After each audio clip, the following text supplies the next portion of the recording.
Hello, Night Nation. I'm Trey Struggle alongside Adam Eaton. Welcome in to Sons of UCF Live. Adam, I missed you last week. Trace, I missed you as well. I missed all of you out there. I'm glad to be back for another week. And I do want to update the audience.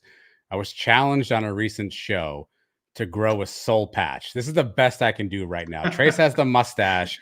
I'm working the soul patch here. You probably can't notice it, but I'm living up to my part of the funny Sons of UCF facial hair agreement. I missed that. Was that on this show or was that on the pod that this challenge? There was this show. It was a comment. I think it was Dolly okay. or Clay or somebody. Yeah. So soul patch in full effect. Now it's only here for tonight. It's getting shaved off after the show because they look ridiculous with it. But I figured I'd try that. I tried a mustache for the weekend and it doesn't work. No, it's not me. I got a story for you. So I'm leaving the basketball availability. I'm in Oviedo about McCulloch, and here's my question for you: what falls out of the sky in front of my car as I'm driving? Ooh, I'm gonna go with a give me a traffic light. Large fish. Just ahead of me, I see this fish fall out of the sky. Huge fish, and I was like, I didn't need to swerve. I just kept going, and he was underneath the car. But some bird of prey must have dropped lunch about 1:30. That's unfortunate. McCulloch in Oviedo, but it was rest in power. It was threw me off a little bit, but I figured you'd appreciate that anytime we deviate. I've never heard anyone tell a story where a fish fell out of the sky, so that is a first. February 22nd, 2024. I'm putting it in my personal record book right now. Honest to goodness, a big boom. Bigger than any boom, certainly the ones we hear from Gus Malzahn on the recruiting trail. Record-setting pledge formally makes news this Thursday. How about UCF alum Taylor Gehring's pledge of $5.5 million to athletics? Hey, another $1 million to the Kingdom NIL, largest gift in athletics department history. Pretty big. Yeah, I mean, look, we've been talking for years about how other schools have that kind of that whale of a donor that helps out. You think about T. Boone Pickens and some other folks. Obviously, Taylor's probably a little bit behind T. Boone and career earnings here, but it's cool to have somebody that is willing to make this kind of commitment to UCF. Obviously, there's many of things that one could probably do with $6.5 million. And to bequeath that to UCF and continue his support of UCF. And I think a lot of people who don't know, maybe Taylor's name isn't familiar, but he's someone who's been donating for a while. He's been a supporter for a long time. He's been supporting the Kingdom. So this isn't out of the left field. He's been a big supporter for a long time. And to see that these level of gifts, I mean, you talk about game changers, Trace. I mean, this could be the start of maybe hopefully a boon of individuals out there that have the ability to donate at some level like this. But in today's day and age, it's an arms race, and the 5.5 is obviously going to get us the Taylor A. Gehring football facility building, but the $1 million of the Kingdom is obviously going to be important as well. So first off, just congrats and thanks to Taylor for such a big commitment. And I'm curious to see how UCF puts it to use, but super cool to see somebody like Taylor, an alum, giving back. And it could be one of those days we look back on and say this was kind of the start, hopefully, of UCF, building things in the Big 12. Literally, actually. 2005 alum. His bio includes blockchain pioneer, and good luck explaining that to those that don't follow that. Co-founder of the Ethereum Foundation. What he said that I thought was interesting is that he hopes it opens up the door, obviously, for other gifts, but also for more UCF alums. A lot of the money that has been associated with UCF from people, while fans of athletics and the university, are not alums. So, as you mentioned, T. Boone Pickens, Fertitta and Houston, he's got some money. I don't always understand this cryptocurrency and all that he's involved in. So cash the check, Terry Mohajir, but they got some cool new renderings out there. I love a good rendering. Mario wonders if it's 5.5 million in renderings, but listen, it's exciting to finally be in the cusp. But we've been waiting for an opportunity to sort of get in the game, quote unquote, with some of the facilities that you're seeing out there in the Big 12. I think Terry Mohajir and UCF have been very upfront about the fact that they are behind in many cases, and it takes an influx of a donation like this, I think, to help get you caught up a little bit. Now, here's the challenge: it's an arms race. So as soon as we dump 5.5 into a building, Fertitta is going to dump another $2 million in something else, and Kansas will find somebody, right? So it's a continued arms race, which is the unfortunate, reality of college athletics right now is you need to be in your alumni and your donors' pockets all the time for these kind of things. But I think we should just celebrate the fact that Taylor has stepped up, and again, 6.5 is a healthy commitment to UCF athletics. And as a fellow alum, I offer an applause to Taylor and a heartfelt thank you for his willingness to give back to the program. A million of that, of course, to the kingdom. And he himself has said, not really the biggest fan of the way it is being played out right now, but this is the game, and he wants UCF to be competitive in that.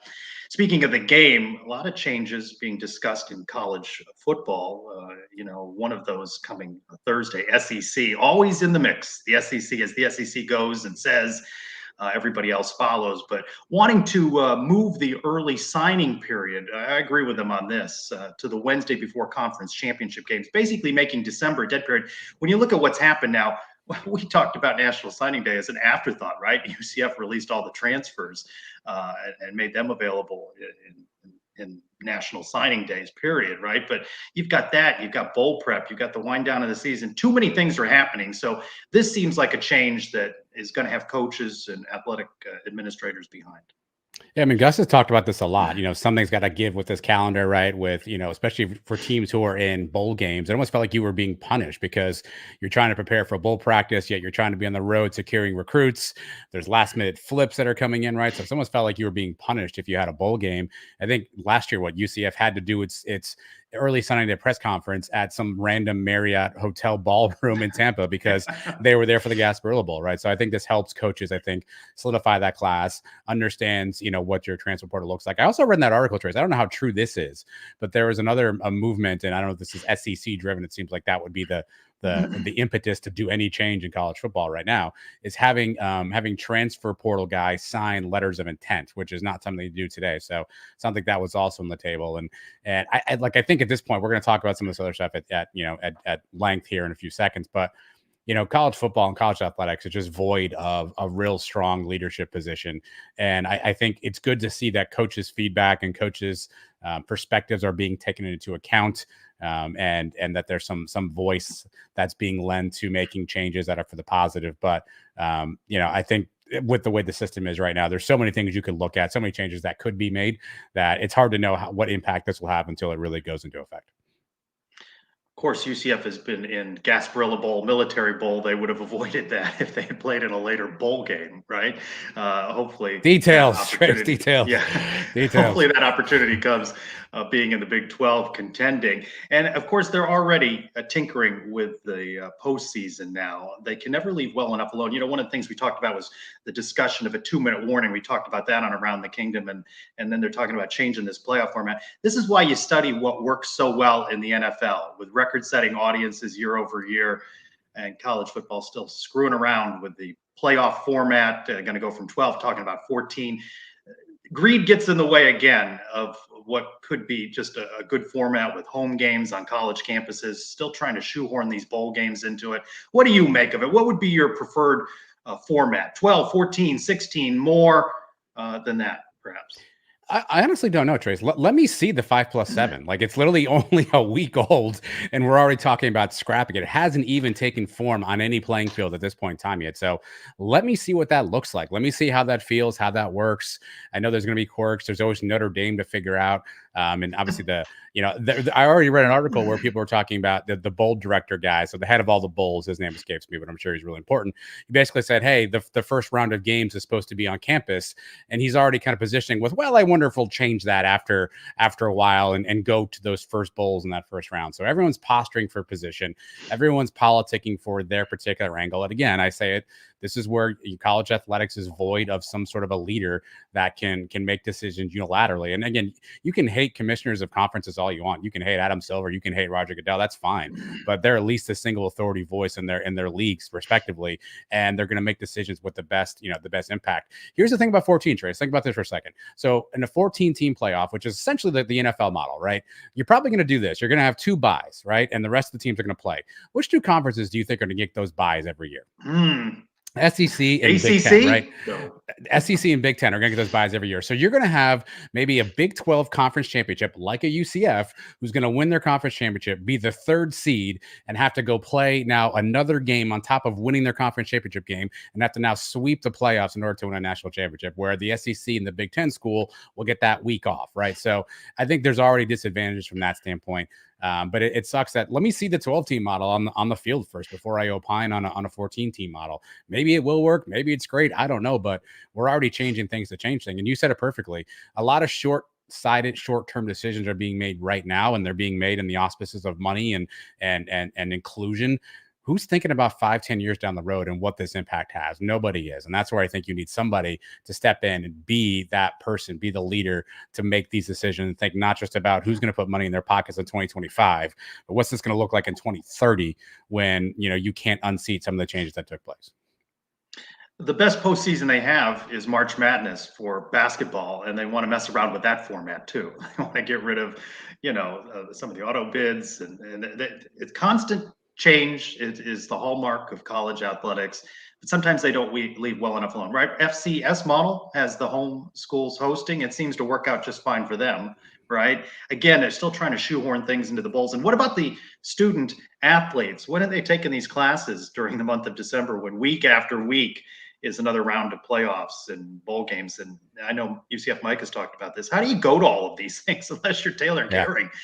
You can fly week Taylor, after fire week. up the jet, buddy. We'll meet you at the tarmac. We'll be there. How many seats are on that private plane? But how hard would that be if, we'll worry about that problem for UCF when it's finding itself in a round of playoffs in the Rose Bowl and then the next week in the Orange Bowl, and, traveling all over the country. But when are the students going to do their classwork and work on their finals? And I'm trying hard not to laugh at you as you say that, Trace, because I think everyone out there is going to have that cynical thing around like these kids aren't going to class. I mean, I know that they are, right? But I think everyone's going to have that cynical. Some of them are, and they're going to be like, "Yeah, I saw some 4.0s on that football team. That's impressive."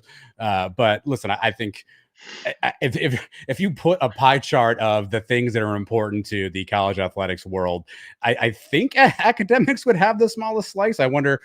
We have Ben Hazel in the waiting room. I wonder what he would say to that. But I think academics would have the smallest slice of the college athletics pie, if I had to guess.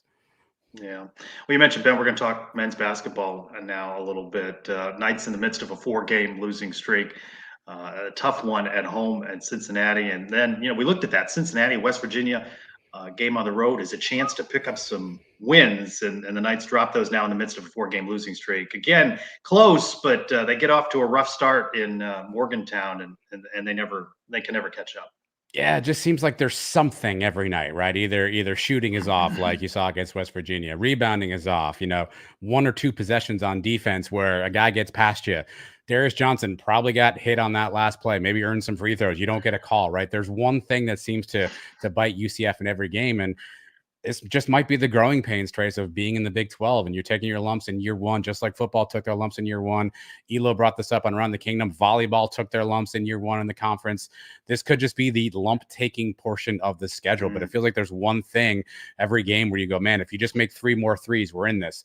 Man, if DJ gets that foul call, gets to the line, we're in this. If we just get that one stop, we're there, right? And it just seems like there's one thing every game, and this is probably the learning curve of getting to a new conference and battling night in and night out. I have an Around the Kingdom clip of play earlier. I don't want to spoil what Elo says, but he makes a really great point about this particular year's schedule for UCF basketball. Yeah, tough schedule. It gets tougher down the stretch here. I give credit to Darius Johnson, 29 points in Morgantown against West Virginia. He steps up. He answers all of the questions. He's very good at the mic. And I asked him if he's just getting tired of talking about losing. Yeah, it's definitely tough, especially losing 4 straight. Definitely not something that we want to do, and especially losing on the road. Winning on the road is tough, playing against the opposing team in their territory. But, you still expect to be able to pull out a few of those wins, and I feel like we should have pulled out a few of those wins on the road. Now they've got the win over Texas on the road. They have dropped the rest, some of course close. And if you're going to do that, you have to protect the home court. That has been a mixed bag for the Knights in Big 12 play. That the big wins, Kansas, Oklahoma come to mind, obviously, but they've dropped other close games. And according to Johnny Dawkins, this is not yet another must-win game Saturday hosting Texas Tech. Every game you say is a must-win. With the team struggles on the road, how much more magnified is must-win protecting the home court? And very, very important. Very important to protect our home court. Because as you mentioned, road wins are tough to come by in this conference. I mean, not just for us, but most teams. So we have to make sure that, we defend our home court, and that gives us a chance to go out on the road and try to get a win. But we have to defend our home court to the best of our ability. Like that hoodie that Coach Dawkins is Well, wearing. you like that hoodie, Trace. You're in for a surprise because our friend Ben Hazel rocking the team-issued Knights hoodie right there. Ben, how do you get me one of those? I'd love to show up at a presser with one of those. And Dawkins comes out. No, I kind of had to finesse one of my own, so I don't know if I can find it back for you. I'm sorry. Ben, welcome in. What is most frustrating about this stretch of games for you? I mean, if you're a basketball fan, you always like offense, right? So that's probably the most frustrating. It's like, man, we 320. We ranked 320th in the country field goal percentage. There's only 360 teams. It's like, I know Coach Dawkins is probably looking like, I know I focus on defense, but like, if I put my staff out there, we probably could get a little bit higher up on the ranking as far as field goal percentage is concerned. So that's probably the most frustrating. I mean, I feared that we would kind of fall into this little circle of doing just enough to lose. And that's just, it's an unfortunate thing to see so far. I asked Darius, I asked Coach Dawkins, and I texted with you during the last game. They just keep firing up threes, and they're not going in. And even after the game, Coach Dawkins said, we threw up too many threes. We have to settle into our offense, play our game. But yet it happened. 9 of 38 in a 10-point loss. I know a couple of those make it, and everybody thinks they can make it. But when it's not working, don't you have to do something different?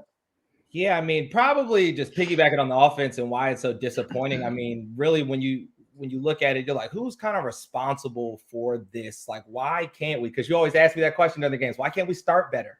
Why can't we start better? You must be getting my text messages. I'm asking, like, I ask myself the same thing. Like, why can't we start better, right? Like, if you watch the games, I know you have to be wondering it. It's no secret. And all those games that we talk about, like, yes, we make them close at the end, but we're always clawing back from these big deficits. And why is that? And that's something I put on the responsibility of the players. Like, I know Darius had a really good game, but I mean, just with our team performances, like, I really can't avoid the criticism for any one person. Like, we're not turning the ball over, but it just looks like guys are just going through the motion. Like, we stand a ton. So you'll see a lot of possessions where Darius passes it and just kind of stands. Jalen passes it, stands. We don't have any communication amongst leaders. Like, when you're playing a game in the second half of the season, it's more about who are the X's and who are the O's, not about the X's and O's, because we know the plays. We know what you're going to run when we go zone. We know what you're going to run when we go man. You might put in something to get you a point or two here and there out of bounds or something like that, but it's not something you're doing throughout the entire game. The players need to figure it out. Hey, we ran this play. They jumped it. Now we're going to do this. That's not a call that coach makes. That's something that the players discuss on the court. So we do a good job communicating defensively, but we don't talk at all offensively. We just run the play, and then everybody just kind of wonders, like, it doesn't work, and then we just kind of try to put our head down and drive it. And it's like, this is where that maturity has to show up again in the second half of the season. Ben, it's been a rough couple of weeks to be the president of the Ibrahima Diallo fan club. Here's a fun fact for you. The last 10 games, first 5 of those 10, he had 44 total rebounds. The last 5, he's had 16. And yeah, he missed a game in that stretch, so to be fair, but 44 and 16 is quite a split. What are you seeing with Ibrahimo? Is it him? Is it the way defenses and teams are adjusting to him? What do you attribute to the sort of the decline, I guess, especially in the rebounding battle for Ibrahima? So I had the same discussion with BJ Taylor, right? Like, we were talking about the game, who deserves some blame. And that was actually one area that I kind of laid off. I know the points and the rebounds might be a little bit off, but the rebounds part is scouting report changes, right? So in a zone, you would think that we can offensive rebound, but they know one person they're going to box out when they go zone is Ibrahima Diallo, right? So that's been a point of emphasis. But I mean, the way that they're protecting the rim, like, it's the only way we score. It's like they block a shot is one of the only ways that we can really turn in some offense. Like, they start transition breaks. Him and Omar are really a formidable duo. So, I kind of lay off Ibrahima. I mean, we really would love to have him offensive rebound, but it's like, I mean, my boy is not getting many touches either. So I know it's really, really tough for him. But how tough is it as a coach, right? I know we've talked a lot about who that third consistent scorer is, right?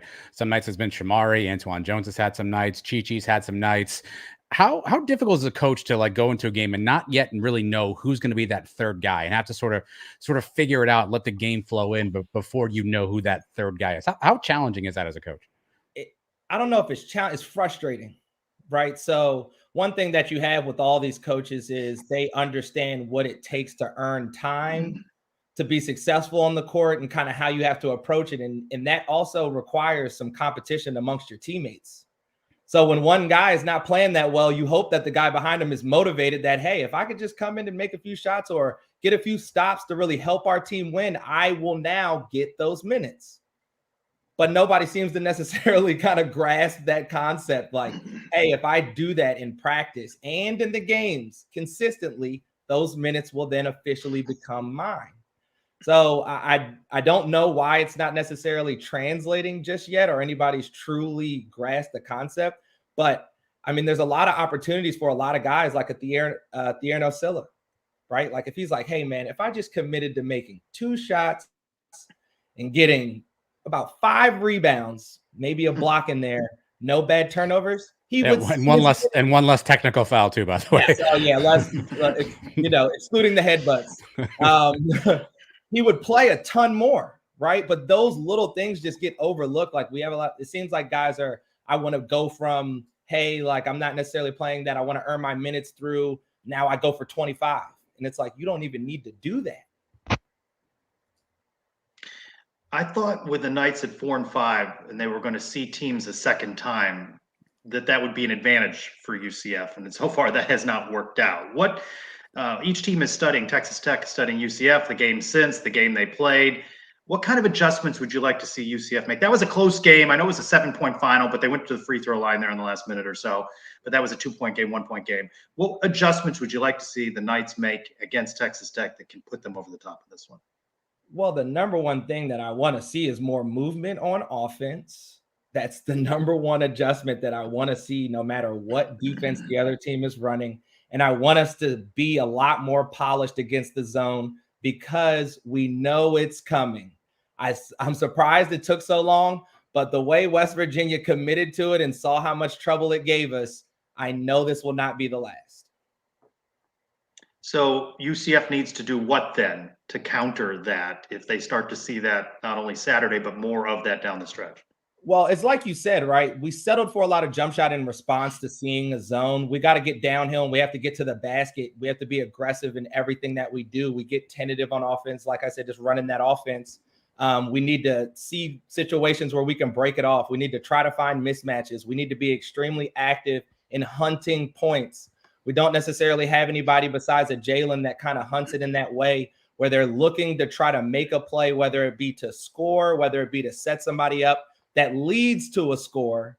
Because you see Darius sometimes where he gets in there and he jump stops, like he got to the paint, but he kind of throws it out. But we never really got an advantage from that drive, right? Like somebody that's really committed to consistently trying that. And we're getting to the paint, getting downhill, whether it's zone or man. And then eventually that should turn into us being more successful at the free throw line.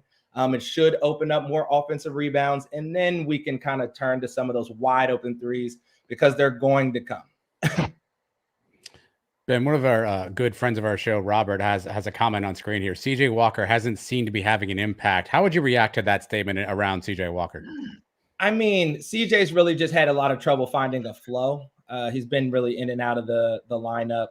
So that's kind of his built-in excuse that he can kind of go to. But yes, you're 100% right. We haven't really gotten much production from him, whether it even be something as simple as the rebounding space, which is something that he typically contributes a lot more to. I think he's a little bit out of shape. That's another area with being out that we're seeing affect him. But if we could get less minutes from him with more production, I probably would prefer that.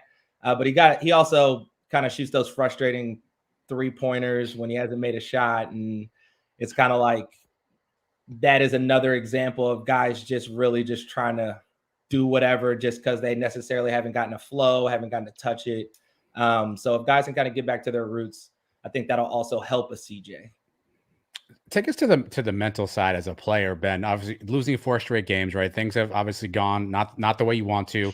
Guys like Trace are drilling Darius Johnson in press conferences about losses. What does that do as a player? Kind of the mental side of going through a losing streak, and how do you kind of get out of that? Well, it's tough. I'm gonna let you know that it is tough. So typically in losing streaks, you probably have a few more meetings. Practices are a lot longer, and so is film. Practices are 10 times more intense, and it's just really not as much fun on that end. But nothing really changes, right? Like we're in the second half, so we know we're trying to build for something bigger. We know we're in the kind of that part of the season where being healthy and being fresh is important. So it's not too crazy, but I would say the intensity around everything that you do is ratcheted up pretty much every single loss. But I think guys just really need to find it's hard because on offense, in order to be effective, you have to have a certain level of calmness and being relaxed, which is tough as you miss shots and continue to kind of shoot a low percentage. But we need that. We need somebody that just kind of comes in with some calmness and some confidence, like, hey, like the team needs a guy to make a shot and I will be that guy. Doesn't mean 4 shots, but when you get an open look, stepping up and knocking it down or making the right play.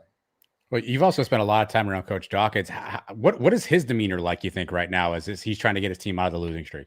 I'll let you know it wasn't what it was at that press conference. I'll let you know that. I will tell you it was not as calm, cool, and collected. It is fiery in there. Coach Dawkins, he's the ultimate competitor. Like I said, like he wants to win in everything that he does. So, he wasn't that guy that even if we are a lower rank, that we play the number 1s and the 2s, even back in the American Conference days, he's still furious as if it was somebody we should have won by 20. I can attest to that, Ben, that there have been times when we've showed up for media availability and practice is still going on the arena floor, and he is not the same Johnny Dawkins at the podium. We won't repeat any of what we heard, and we can't on this live stream, but he rips into these guys. You heard nothing but just encouragement. That's all it was. Just encouragement in a different rapper.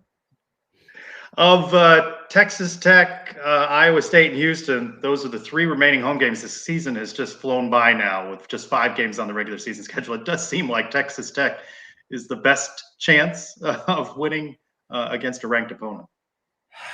I mean, honestly, yeah, sure. I mean, if you want to pick one, sure, we could go with Texas Tech. They're all extremely great defensive teams pretty much as we ratchet up each game. So Texas Tech is the lesser of the 3 evils because I think it'll be at least hopefully a good warm-up for us in the sense of we do play better offensively at home. So, we shoot a better percentage, things like that. So hopefully that can kind of build. But you talked a little bit about the lumps of the season. And I don't necessarily walk away with that feel like these are just lumps. I feel like this is second half of the season basketball in the Big 12, and we need our veteran leadership and just our veterans in general. Like we're an old team. We need that to kind of start showing. It is really the challenge that I would put in front of our team right now. All right, Ben, we appreciate you being with us again on Suns Live. We'll talk with you next week. Want to see the bow tie? Yeah, me too, man. Me too. Thanks, Ben. All right. Thanks, Ben. All right. They got the home game against Texas Tech, then on the road at Oklahoma State. That's next Wednesday. A chance, Adam, to pick up a win or 2. They got to defend the home court. Yeah, you need a home court win. It's not going to be easy. Texas Tech, obviously a really good team. However, the sign just fell. However, they have struggled on the road, so maybe there's something to that, right? But they are certainly a good team. And then you go to Oklahoma State, a team who's not exactly blowing the doors off the Big 12. So maybe there's a chance to sneak a road win at Oklahoma State. God, I hope so, because I have Oklahoma State in our little side bet. So I really need that. Yeah. This is a big week for you. You've been quiet. I'm out of teams. You've got the win over Texas Tech and then the win at Oklahoma State. So you have a chance to finally. There's always time, Trace. There's always time. Well, the race is heating up with the last third of the season here in the Big 12's regular season. Let's turn to Jeff Allen for a look at what's going on. Number 2, Houston still sits atop the Big 12 men's college basketball standings at a 10-3 clip. Right behind them, one game back, number 6 Iowa State at 9-4. A three-way tie for third between number 9 Kansas, number 11 Baylor, and number 23 Texas Tech at 8-5. As far as the college schedule goes on Saturday, those second-ranked Cougs take on number 11 Baylor. That'll be a high noon tip on CBS. West Virginia takes on number 6 Iowa State, 2 o'clock on ESPN2. Number 25 BYU at Kansas State, 2 o'clock on ESPN+. Cincinnati battles TCU, 3 o'clock on ESPN+. It'll be more bedlam. Oklahoma and Oklahoma State, 4 o'clock. That'll be on ESPN2. And Texas takes on Kansas, 6 o'clock on ESPN. As far as the Knights go, they will host number 23 Texas Tech. That'll be a 4 o'clock tip on ESPN+. And a quick check of the women's college basketball standings. Quite a race going on there. Number 23 Oklahoma sits atop the conference at 13-2. Three-way tie for second place between number 5 Texas, number 22 West Virginia, and number 10 Kansas State. Each a game and a half back, at 11-3. With your Big 12 minutes, I'm Jeff Allen. I try not to look at the comments, but that tracksuit one. It's impressive. That's a good pull by Dolly. Consistently, week in and week out, Dolly is always bringing it. Well, we've got Texas Tech coming into the arena on Saturday, and we welcome back in a host of Tortillas and Takes covering Texas Tech athletics, part of the 10-12 network, Jeremy Gilliland. Back with us on Sons of UCF Live. Jeremy, how you been? Back with you. It's warmed up here in Lubbock. It's getting to baseball weather, so no fire roaring in the background this time. I made sure of it. Also in the office rather than the living room. Just kind of keep it spicy for you guys. But it's been good. Wow. It's been good. Nice. A couple of wins since you got by UCF. How would you describe the stretch since the Red Raiders saw the Knights? Oh, man. A lot of questions, and at this point, a lot of answers. And so we've really appreciated. We lost our big man, Warren Washington, again. Hey, there he is, the man of the hour. It's been. I'll be sure another part of the Tortillas and Takes team. Welcome into Sons Live. There he is, Albert. Always ready, professional. You got to hook up your mic, brother. So while he's getting ready, and just feel to chime in whenever you get set, Albert. Warren Washington going down has been a big oof for Texas Tech, being our true big guy, being able to defend the rim, be in the paint, kind of wondering how we're going to adjust our play there. And so it's been tough. Iowa State was a really tough loss for us, but then being able to bounce back against TCU, adjusting to that play, having guys like Kyron Lindsey step up and kind of take that step forward that we needed to them to, we're not as worried right now as we were when Washington went down and, he's got that foot injury. Right now it's kind of like, well, what can we do without him? Because that'll be really important come tournament time. Albie, the Red Raiders have been dominant at home. Like a lot of Big 12 teams, struggle a little bit more on the road. What's your confidence factor coming to Orlando? My confidence factor is about as confident as I was that I'd be able to join this call without any hiccup. So, I think Tech right now is at an okay spot, right? I think the team is found a way to fight it out for every single win, right? So they know that no matter what situation that they're in, they can make magic happen. We had no business winning that last game against TCU, no business whatsoever. So much so that one of our alumni got on Twitter, said we shouldn't have won, and then it caused the whole kerfuffle. Like we had no reason to win that game, but we still won it, right? Without Warren Washington. So it's one of those things where now I think the team looks at it and says, all right, well, if we can win the game now without Warren Washington against a very good team like TCU, we can win in any situation and any factor. The problem is we've also seen the other way around where they can also lose any game possible. So, my confidence factor, I would say if I give it like a 7, right? If we're doing it by the grading scale, like the normal schoolyard grading scale of like 7 being passing, I give it like a 7 in that, we could be good with or without Warren Washington, but also I know with or without Warren Washington, we could also get beat at home by Cincinnati. I think we believe most in McCaslin, I think is what it boils down to. Well, Jeremy, let me ask this question. The last time we played Texas Tech, I know Pop Isaacs gets a lot of pub. I know Washington gets a lot of pub, but it was really Darian Williams who killed us, and he's averaging 10 points, 43% from three, 7 boards. How important has he been to this Texas Tech team?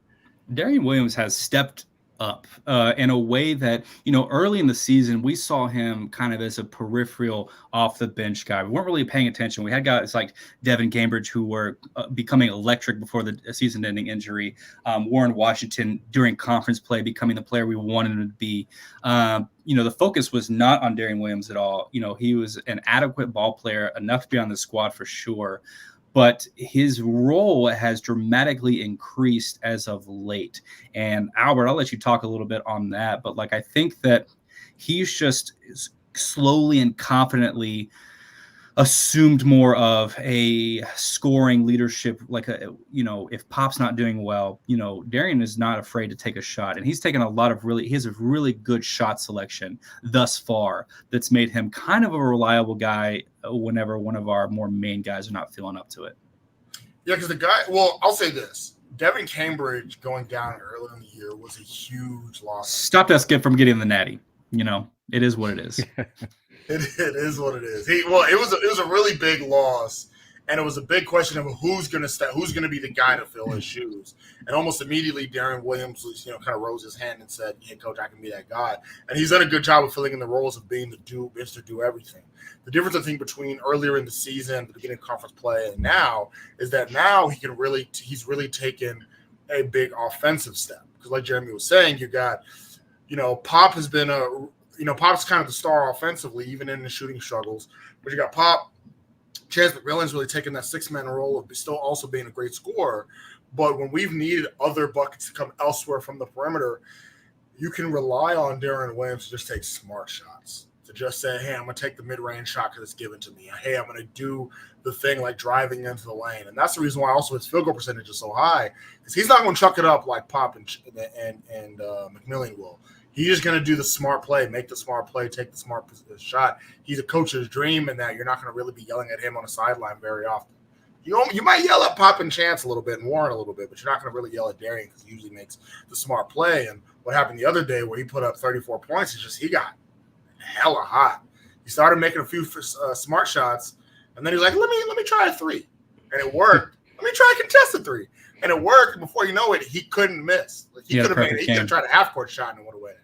Couldn't miss. One of our faithful listeners wants to know, why don't they toss tortillas at basketball game? I don't know if that's true or not. You guys can tell me that. But B, if it is true, why don't we toss tortillas at basketball games? People have.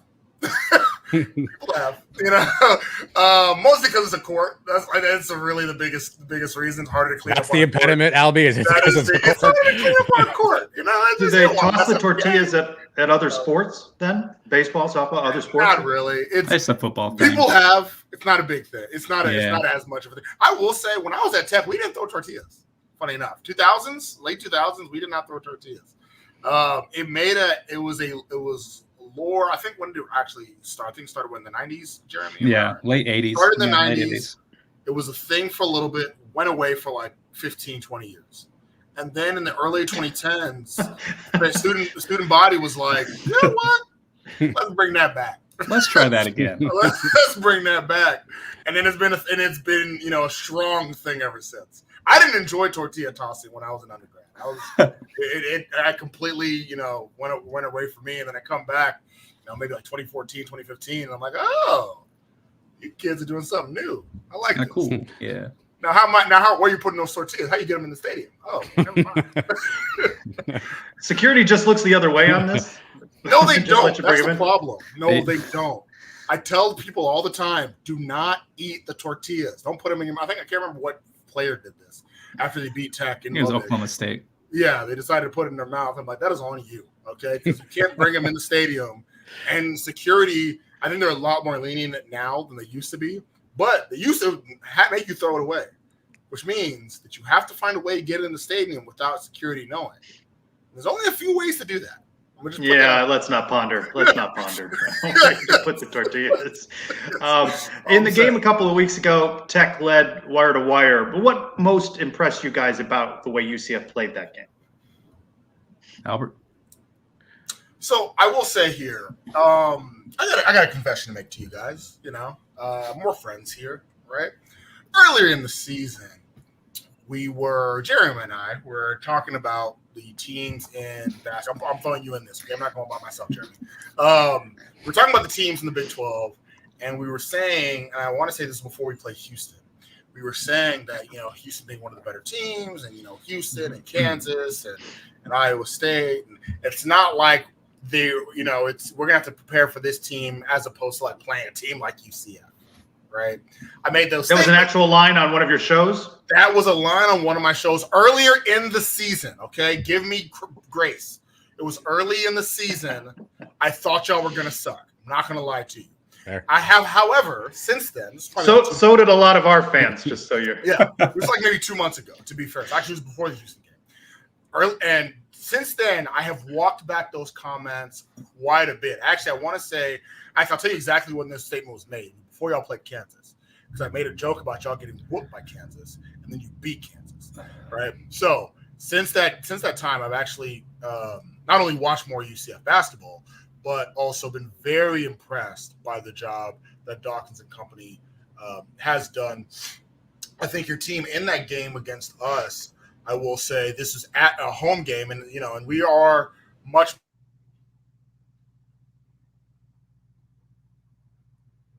We'll never know. Welcome back, Albie. You cut out. Yeah. Well, he was worried about the technical issues going in. Hey, man. Now you see what I deal with.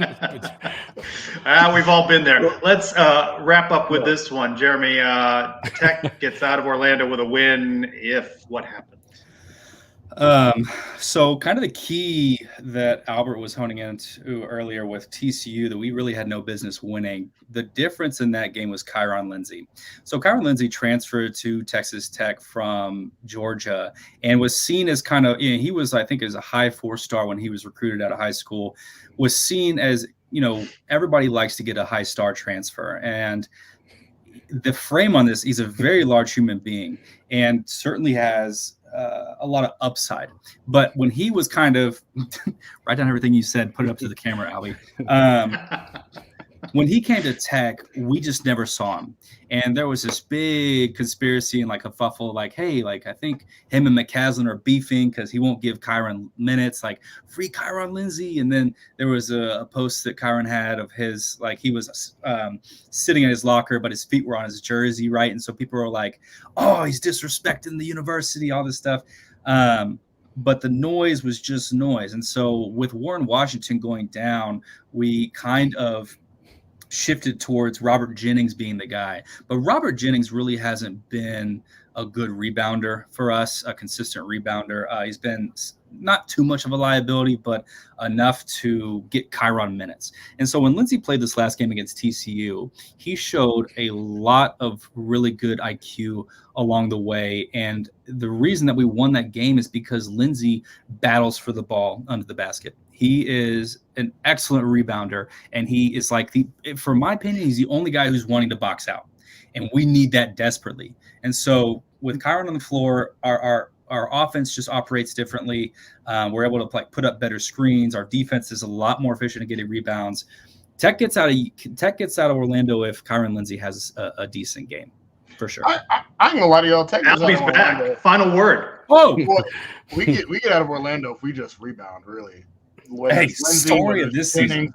We just got to rebound. We can't rebound to save our lives. If we win the rebounding battle, we're going to win the game. I'll put it like that. The rebounding, I want to say we've lost almost every rebounding battle in this conference season. We rarely win it. And so that's going to be key number one. I will say when we got ranked, I was scared about this game. I was like, there it is. UCF they're going to have us on the crosshairs. There it is, with us being ranked now. If we were unranked, we'd beat y'all. But now we're ranked, it's too late. We're good. Yeah, see, we're scared, but for different reasons. Jeremy and Albie, Tortillas and Takes, part of the 10-12 network. We thank you guys for joining us. And let's see if UCF can even the score this year, in basketball at least. Thanks, guys. Bye, guys. All right, Adam, what's your confidence factor? 4-game losing streak, does it get snapped against the Red Raiders on Saturday? I'm gonna go yes. Why not? I mean, I have no You got the game confidence. in the draft. I actually don't have this game, do I? Yeah. Oh, then I do have confidence. Yeah, 1,000%. Yeah, I mean, look, I might as well say yes, right? I mean, it's it's gotta get broken at some time. Yes. Why not now? I mean, maybe. If not now, when? Yeah. All right, time for some news and notes. It is time for news and notes, Trish. You're right. And I should probably do this. Stormy Kotzelnick, let's go around the kingdom. Thank you, Stormy. Softball out at the Mary Nutter Collegiate Classic in California. They dropped a 2-1 game earlier Thursday afternoon to number 18 Mississippi State. They just lost 4-3 to number 23 Oregon. That's 2 losses on this trip. And Eric Lopez, the voice of UCF softball, points out Knights at 6-4, all 4 losses by 1 run in each game. Up next, Friday, number 8 Missouri, and then a game against Oregon State. Saturday, number 5 Tennessee, and then a game against San Diego. They return home Wednesday against North Florida, 6 o'clock at UCF. I know Elo was looking for a couple of wins there, maybe a split of the Collegiate Classic, Mary Nutter Collegiate Classic. And so many of those games got rained out over in Clearwater. So be nice if they could get some wins out west. Baseball upends Miami 4-3 in a midweek game. They moved to 2-0. Of course, 2 of the games last weekend, Knights return home. Weekend series against Samford, 6 o'clock Friday, 6 o'clock Saturday, 1 o'clock Sunday. A lot of people can go to that game after the basketball game on Saturday. Women's basketball struggles continue. Oklahoma State with a win, 67-54 over the Knights. Kansas State beat them 60-58. Knights 3-12 in conference play, 12-13 overall on the season. They are home Saturday against number 5 Texas. And then Kansas for senior night on Wednesday. You mentioned it earlier, around the kingdom, mixing it up with the voice of UCF softball, Eric Lopez. Let's have a clip. I think teams have done some research there to kind of make their bigs play outside the rim. Look, this conference is brutal, and I'm worried that sooner or later this league was going to get you. And right now UCF's getting beat up by this league, kind of like we saw with volleyball in the fall. Eventually, it takes its toll, and I'm worried that this team is taken its toll of this gauntlet of a schedule that no UCF basketball team has ever played a schedule this consecutive many games with quality like this team is in the Big 12. It is the gauntlet. I would just argue that it's been a gauntlet all season for the Knights. You can catch Eric Lopez and I on Around the Kingdom right now up on the Sons of UCF YouTube channel. Back to a little football before we get to Clay's Corner. I asked as we continue polling on what you think of each position group as we get closer to the start of spring camp here in a couple of weeks. Linebackers in 2023, I didn't even list it as an A, Adam. 40% with the D, 18% with the F, 32% with the C. You know, Jason Johnson gave you everything he had. I feel like I'm a C on that position group. I feel like you got as much as you could possibly get out of Jason Johnson, and I hate to give a D or an F. Yeah, maybe biased because we had Jason and Walter Yates the third on the podcast. The 2 leading tacklers for UCF last year, maybe because that's kind of the way things worked. And obviously linebacker play wasn't a hallmark of the defense, but I want to go like C-.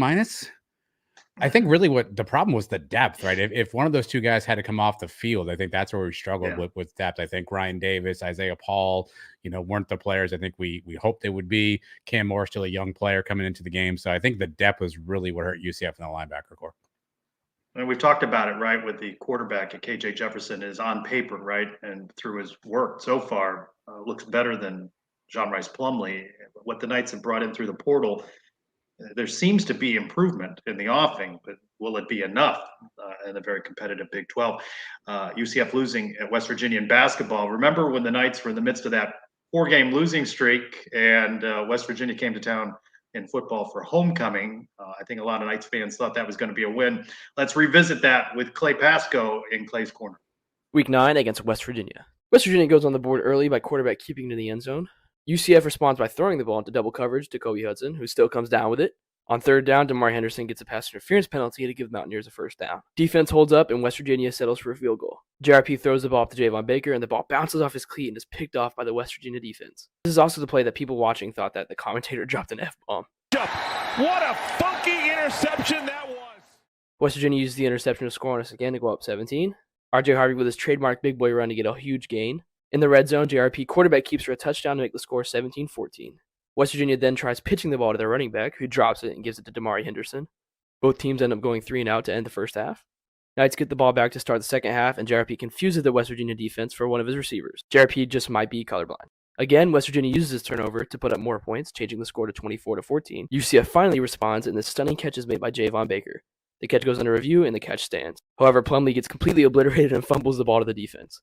The Knights give the ball back to West Virginia, and they march down the field and score with an open run-in. JRP throws a questionable ball to Jared Baker, and we end up going for it on 4th down, where it's thrown to Alec Collar and no good. West Virginia gets into the end zone, but a holding penalty makes it come back, so they end up settling for a field goal. With a minute left, Kobe Hudson gets the Knights one more touchdown to make the final score 41-28.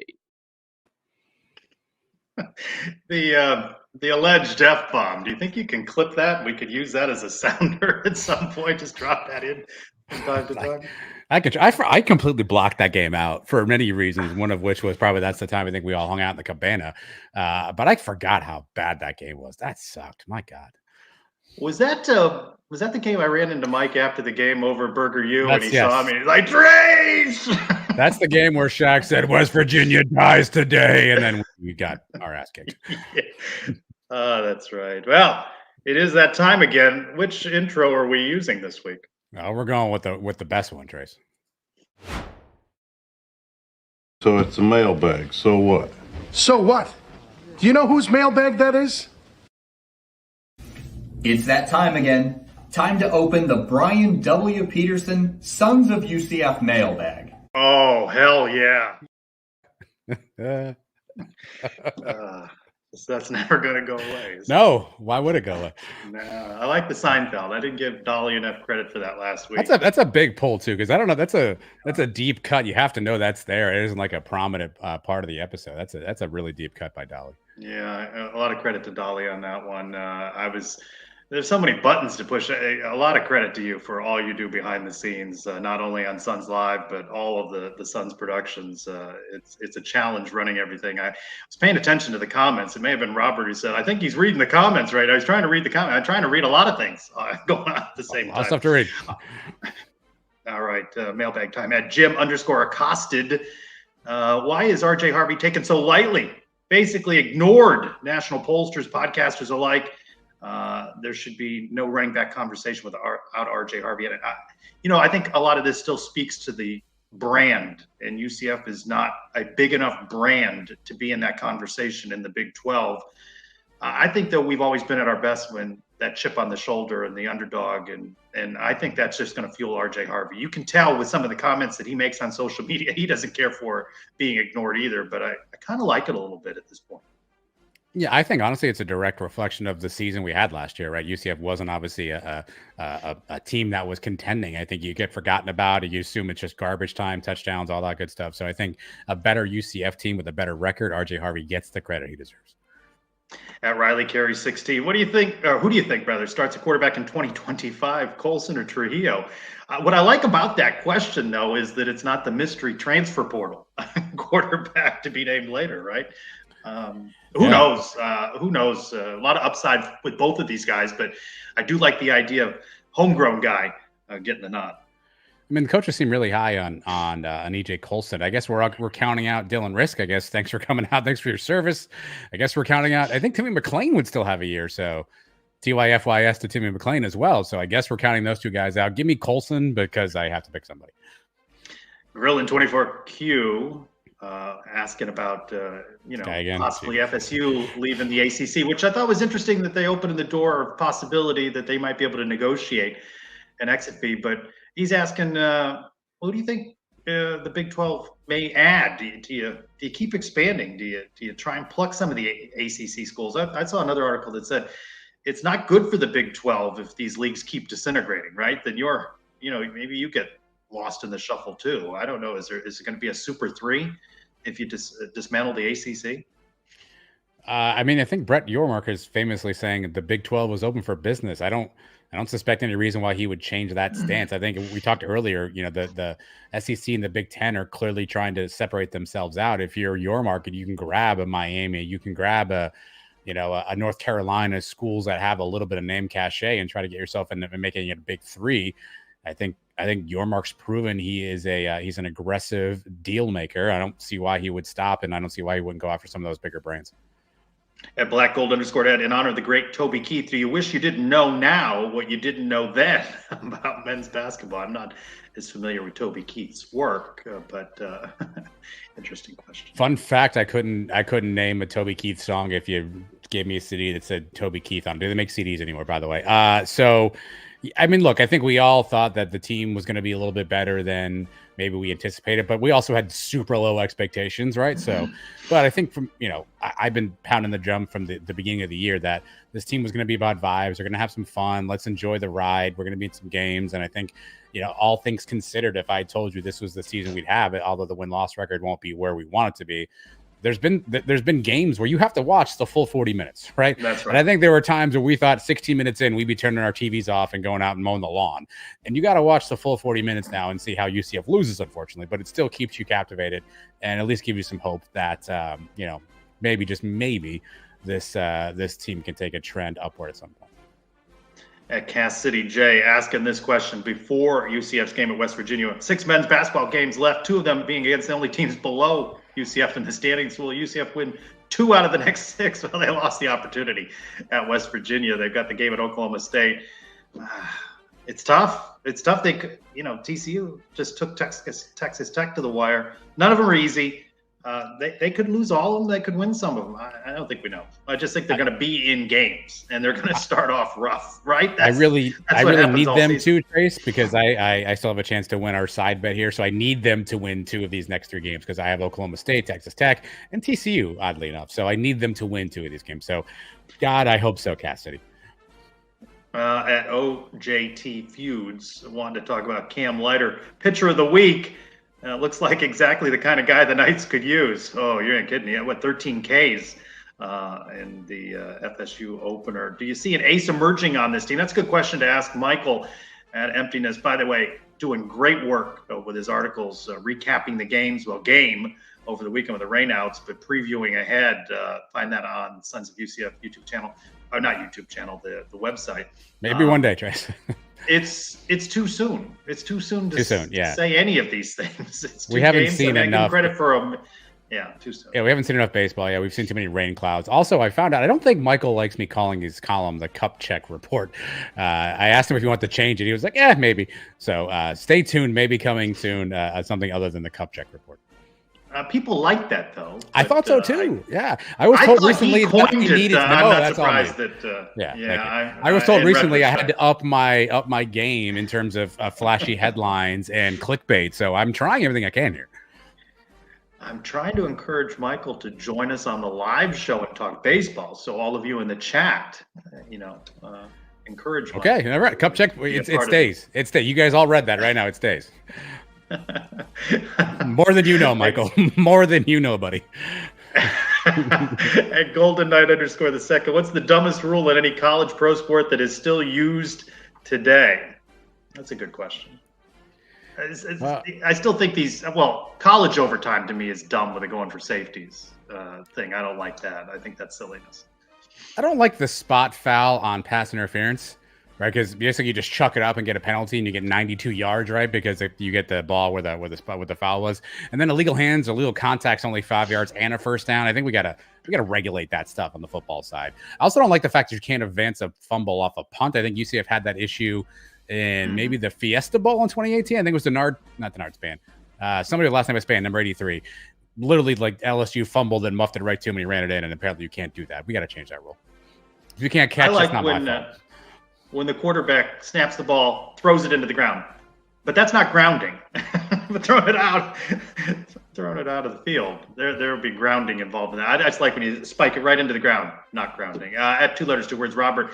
Is someone offered you enough money to cover the cost of your season tickets in exchange for just your tickets to one of those games? Do you take it even if it's the biggest game or opponent of the year? I think some Knights fans may deliberate that when it comes to Colorado coming to town about selling tickets to make. I'm in. Yeah, sounds like a good deal to me. I got a TV. I got a refrigerator. It sounds good to me. There you go.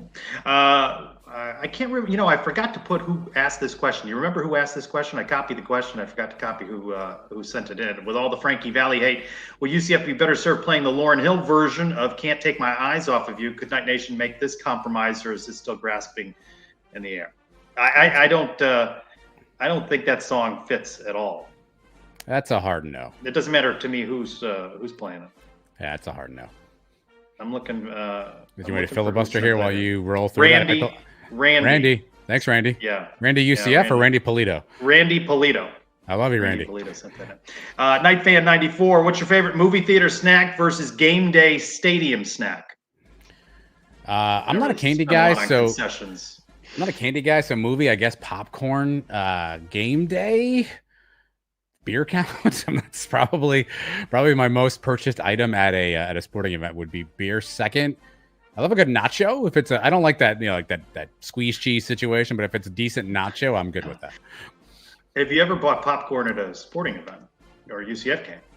I don't think I have. It's very possible I purchased it for a child of mine, but I don't think I've ever partaken in popcorn at a sporting event. And have you bought beer at a movie theater? I mean, they got bars. I have not. A lot of movie theaters have that. I have not gotten to that level of degeneracy yet where I need a tall boy while I'm watching Barbie. I feel like it's coming any day now, but I actually have not, because honestly, then I got to get up and get another one, and I got to pee. I mean, it's just a lot of stuff. Not yet, but coming soon probably. I also don't go to the movies that much because it's like $22 for a ticket. I got a TV. I'm good. That is the mailbag, and now our new segment. I liked you on tape last week, but even better live. Adam, what is in the box? Let me just Is this still a sponsored segment? Oh, it certainly is, Trace. Charlie Hustle, by the way.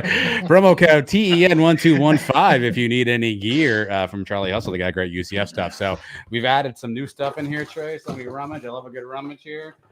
All right, and these are stapled. Can I make a suggestion on this? That perhaps your lovely wife and your children might throw questions into the box to surprise us. How do you know that hasn't happened? These are stapled, so I don't even really know that I know what it is.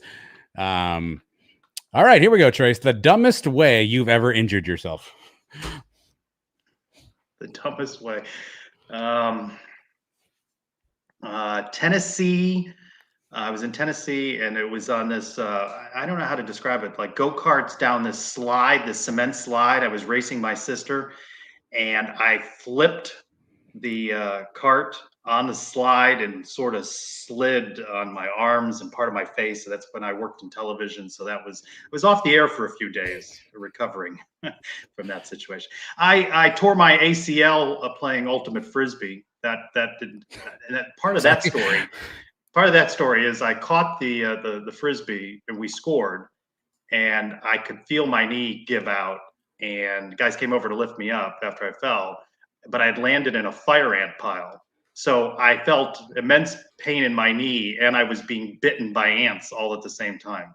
So that was not good. We buried the lead there. Ultimate Frisbee. Do we have any video of this? No. Were you any good? Like, were you?